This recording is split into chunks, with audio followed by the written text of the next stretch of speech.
네, 비하인드 뉴스 정치부 이성대 기자가 나와 있습니다. 일주일 만이네요. 예. 잘 쉬셨습니까? 그렇습니다. 예. 예, 돌아온 비하인드 뉴스입니다. 시작하죠. 네, 바로 보겠습니다. 첫 번째 이슈입니다. 영화 본 게 무슨 잘못? 자, 장동혁 대표가 지난 추석 연휴 중에 영화를 봤는데 그 논란이 오늘까지 이어지고 있습니다. 자, 지난 7일이었죠.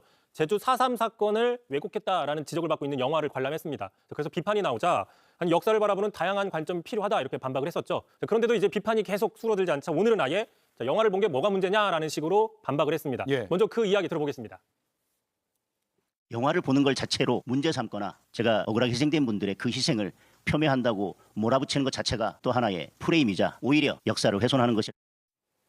네, 그런데 정치인이 영화를 보는 것, 특히 어떤 영화를 보는 것 자체가 상당한 메시지가 될 수 있고 그래서 영화를 고르는 것에 있어서 많은 비판을 받기도 하잖아요. 그전에도 그랬고요. 그렇습니다. 당연합니다. 제1야당 대표가 수많은 영화 중에 굳이 4.3 사건의 사실을 왜곡했다, 편향성 논란이 있는 이런 영화를 본 것, 그것도 공개적으로 봤기 때문에 논란이 발생하고 있는 겁니다. 예. 자, 그러나 이제 장 대표는 이렇게 얘기를 했습니다. 역사는 검증의 대상이지 입틀막 대상이 아니고 다른 관점에 대해 부정하면 역사적 진실을 발견하기 어렵다라는 입장을 계속 고수하고 있는데 하지만 이 다양한 관점이라는 것은 학문의 영역에서는 용인이 될 수 있을지는 몰라도 정치 영역에서는 기존의 합의를 준수하는 자세가 필요하다 이런 지적이 있는 겁니다. 예, 그동안 제주 4.3 사건 관련해서 특별법이 제정이 됐잖아요. 그리고 국가기념일로 지정도 되고 지금은 여든 야든 모두 추모하는 역사가 되지 않았습니까? 바로 그런 점인데요. 자, 4.3 사건은 오랫동안의 진실 규명을 거쳐서 수많은 민간인이 국가폭력에 의해 희생된 사건이다라는 공감대가 형성이 되어 있다는 겁니다. 자, 그래서 지난 2014년이었죠. 국가기념일로 처음 지정이 됐는데 언제입니까? 다름 아닌 박근혜 정부 시절 보수 정부 때였습니다. 예. 자, 그러자 국민의힘도 지난 4월이었죠.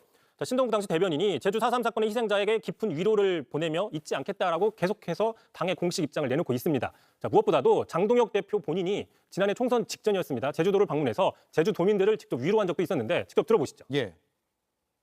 4.3 기념식에 대통령께서 참석하실 수 있도록 당에서도 건의를 드리고 제주 도당과 제주 도민들의 그런 마음을 전달하도록 하겠습니다. 자, 그런데 이제 와서 4.3 사건에 대해서 다양한 관점이 필요할 수 있다라고 주장하는 것은 그동안의 진실 규명이나 또는 수많은 희생자를 폄훼하는 게 아니냐 이런 예. 비판이 나올 수밖에 없다는 거죠. 예, 지난해 총선 직전에 제주 도민 앞에서 했던 이야기와 뭔가 좀 상황이 달라진 것 같아요. JTBC 뉴스를 시청해 주셔서 고맙습니다. 저희는 저녁 6시 30분 뉴스룸에서 뵙겠습니다.